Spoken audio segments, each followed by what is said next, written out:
ವಿದ್ಯಾರ್ಥಿಗಳ ಬದುಕು ರೂಪಿಸುವ ಉಪನ್ಯಾಸಕರಿಗೆ ಈಗ ಅತಂತ್ರ ಪರಿಸ್ಥಿತಿ ಬಂದಿದೆ. ಕೆಲಸ ಕಳೆದುಕೊಳ್ಳುವ ಭೀತಿಯಲ್ಲಿದ್ದಾರೆ 6,000 ಅತಿಥಿ ಉಪನ್ಯಾಸಕರು.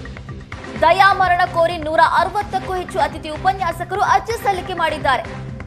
ಯುಜಿಸಿ ನಿಯಮದಡಿ ನೇಮಕಾತಿಗೆ ಅತಿಥಿ ಉಪನ್ಯಾಸಕರು ವಿರೋಧ ವ್ಯಕ್ತಪಡಿಸಿದ್ದಾರೆ. ಸರ್ಕಾರದ ಹೊಸ ನಿಯಮಕ್ಕೆ ಅತಿಥಿ ಉಪನ್ಯಾಸಕರು ತೀವ್ರ ಆಕ್ರೋಶ ವ್ಯಕ್ತಪಡಿಸಿದ್ದಾರೆ. ಈಗ 25 ವರ್ಷದಿಂದ ಸೇವೆ ಸಲ್ಲಿಸ್ತಾ ಇರುವಂತಹ ಅತಿಥಿ ಉಪನ್ಯಾಸಕರು ವಿರೋಧ ವ್ಯಕ್ತಪಡಿಸ್ತಾ ಇದ್ದಾರೆ.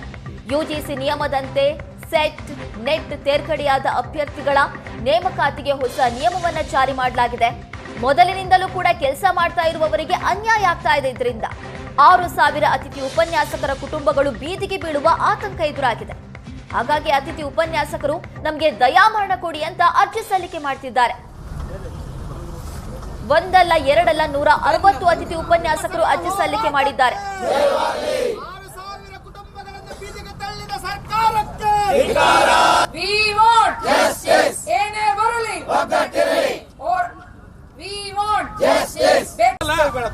ಹಂಗಲ್ಲ ಸರ್, ಅಲ್ಲಿ ಆಗ್ತದೆ ಜಿಲ್ಲಾಡಳಿತ ಸರ್, ಇದು ಅಷ್ಟು ಸುಟ್ಟೋಗ್ತದೆ ಸರ್, ಅರ್ಥ ಮಾಡ್ಕೊಳ್ಳಿ. ನಿಮಿಷ ಮಾಡ್ತೀವಲ್ಲಿ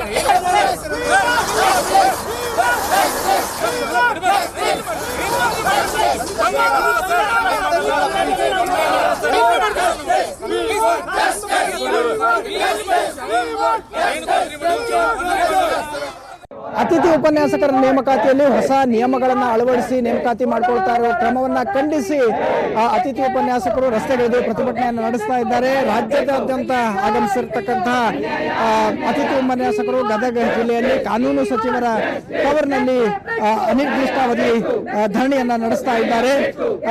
ಅತಿಥಿ ಉಪನ್ಯಾಸಕರ ನೇಮಕಾತಿಯಲ್ಲಿ ಯುಜಿಸಿ ನಿಯಮವನ್ನ ಏನು ನೇಮಕ ಮಾಡಲಾಗ್ತಾ ಇದೆ ಅದರ ವಿರುದ್ಧವಾಗಿ ಹೋರಾಟವನ್ನು ಮಾಡಲಾಗ್ತಾ ಇದೆ.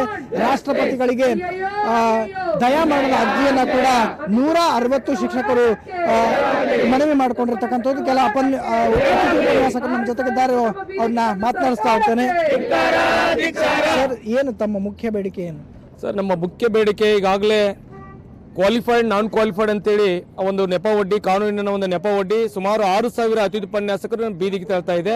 ಇದು ಎಲ್ಲವನ್ನ ಭೇದ ಭಾವ ಮಾಡದೆ ನಮ್ಮೆಲ್ಲ ಪ್ರಸ್ತುತ ಅತಿಥಿ ಉಪನ್ಯಾಸಕರಾಗಿ ಏನು ಸೇವೆ ಸಲ್ಲಿಸ್ತಾ ಇದ್ದಾರೆ ಅವರು ಮುಂದುವರಲಿ, ಅದು ಕ್ವಾಲಿಫೈಡ್ ಇರಲಿ ನಾನ್ ಕ್ವಾಲಿಫೈಡ್ ಇರಲಿ. ಮತ್ತು ಇಷ್ಟು ವರ್ಷ ಸೇವೆ ಸಲ್ಲಿಸಿ ಹೊರಗಡೆ ಉಳಿದಿದ್ದಾರೆ, ಕ್ವಾಲಿಫೈಡ್ ಆಗಿ ನಾನ್ ಕ್ವಾಲಿಫೈಡ್ ಇದ್ದವರು ಕೂಡ ಸೇವೆಯಿಂದ ಹೊರಗಡೆ ಉಳಿದಿದ್ದಾರೆ. ಅಂಥವ್ರಿಗೆ ನೀವು ಕೌನ್ಸಿಲಿಂಗ್ ಮಾಡಿ. ಯಾವುದೋ ಕಾನೂನನ್ನು ನೆಪ ಒಡ್ಡಿ ಬಹಳ ಸುಮಾರು 6,000 ಕುಟುಂಬಗಳನ್ನು ಬೀದಿ ತಳ್ಳುವುದು ತಪ್ಪು. ಈ ತತ್ಕ್ಷಣವೇ ಒಂದು ಸುಗ್ರೀವಾಜ್ಞೆಯನ್ನು ವಹಿಸಿ ಅದನ್ನು ಕ್ರಮ ತೆಗೆಸಬೇಕು. ಯಾವುದೇ ರೀತಿಯಾದಂಥ ಅತಿಥಿ ಉಪನ್ಯಾಸ ಕೈ ಬಿಡಬಾರ್ದು ಅಂತೇಳಿ ಈ ಮೂಲಕ ನಾನು ಸರ್ಕಾರಕ್ಕೆ ಒತ್ತಾಯ ಮಾಡ್ತೇನೆ.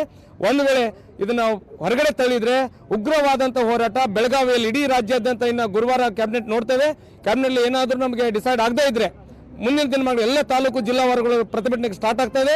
ನಂತರ ಬೆಳಗಾವಿಯಲ್ಲಿ ದೊಡ್ಡ ಪ್ರಮಾಣದ ಒಂದು ಉಗ್ರವಾದಂಥ ಹೋರಾಟವನ್ನು ಕೈಗೊಳ್ತೇವೆ. ಸರ, ನಮಗೆ ಜೀವನಾನ ಬ್ಯಾಸರ ಆಗೈತ್ರಿ. 15-20 ವರ್ಷಗಟ್ಟಲೆ ದುಡಿದು ಇವತ್ತು ನಮ್ಮ ಬದುಕು ಬೀದಿ ಬಂದತ್ರಿ.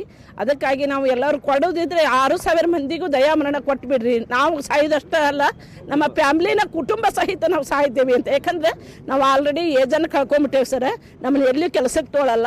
ನಮ್ಮ ಹಿರಿಯರು, ನಮ್ಮ ಸಹೋದರ ಸಮಾನರಾದಂಥವ್ರು, ಅಕ್ಕನ ಸಮಾನರಾದಂಥವ್ರು 56-58ನೇ ವರ್ಷಕ್ಕೆ ಇವರು ಸರ್ಕಾರದವರು 5 ವರ್ಷದ ಪದವಿಗೆ ನನಗೆ ಬೇಕು ನಿನಗೆ ಬೇಕಂತ ಕುರ್ಚಿ ಹೊಡೆದಾಡ್ತಾರ್ರಿ. ನಾವು 15-20 ವರ್ಷ ದುಡಿದು ಇವತ್ತು ಏಕಾಏಕಿ ಮನೆಗೆ ಹೋಗು ಬರಗೈಲೆ ಅಂದ್ರೆ ನಾವು ಮನೆಗೆ ಹೋಗಿ ಗಂಡ್ರ ಮಕ್ಕಳ ಬಗ್ಗೆ ಮಾರಿ ತೋರಿಸಿದ್ರೆ ಹೆಂಗೆ?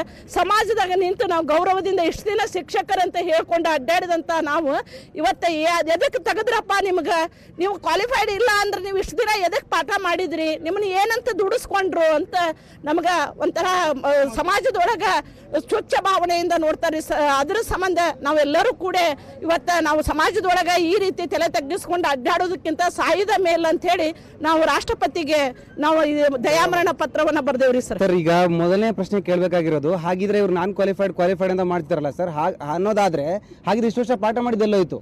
ಇಷ್ಟು ವರ್ಷ PH ಅಂತ ಕೊಟ್ಟಿದ್ದಾರೆ ಸರ್. ನಮ್ಮ ಜೊತೆಗಿರುವಂಥವ್ರು ಸೀನಿಯರ್ ಇದ್ದಾರೆ, ಇಷ್ಟು ವರ್ಷ ಕೆಲಸ ಮಾಡಿದ್ದಾರೆ. ಹಾಗಿದ್ರೆ ಆ ಎಲ್ಲ ಪದವಿಗಳನ್ನು ರದ್ದು ಮಾಡ್ಬೋದಲ್ಲ? ಹಾಗಿದ್ರೆ ದಡ್ರ ಕೈಯಲ್ಲಿ ಕಲ್ತಿದ್ದಾರೆ ಅಂದಮೇಲೆ ನಾನ್ ಕ್ವಾಲಿಫೈಡ್ ಅಂತ ನೀವು ಹೇಳ್ತಿರೋದಾದ್ರೆ ಹಾಗಿದ್ರೆ ಎಲ್ಲ ಪದವಿ ಇಷ್ಟು ವರ್ಷ ರದ್ದು ಮಾಡೋಕ್ಕಾಗತ್ತಾ? ಇಲ್ವಲ್ಲ. ಸೊ ಅದೇಗೆ ಹೇಳ್ತೀರಾ? ಇಲ್ಲಿ ಸರ್ ಕೆಲವೊಬ್ರು ನಿನ್ನೆ ಹೇಳ್ತಿದ್ದಾರೆ ಏನಂದ್ರೆ ತಮ್ಮ ಮಕ್ಕಳ ಜೊತೆಗೆ ಅನಾಥ ಆಗಿರೋ ತಮ್ಮ ಅಣ್ಣನ ಮಕ್ಕಳನ್ನ ಸಾಕ್ತಿದ್ದೀನಿ ಇಷ್ಟು ವರ್ಷ ಅಂತ.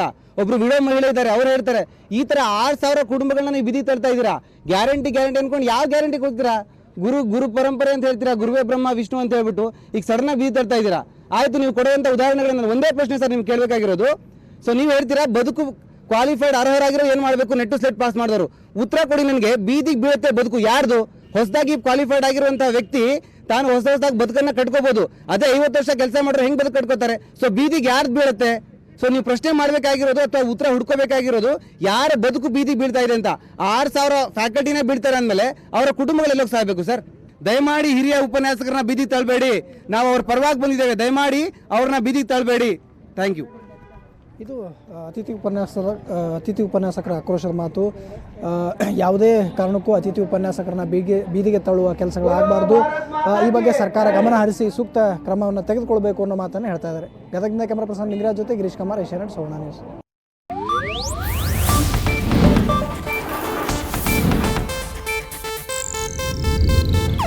ಇದು ಏಷ್ಯಾನೆಟ್ ನ್ಯೂಸ್ ನೆಟ್ವರ್ಕ್ ಪ್ರಸ್ತುತಿ.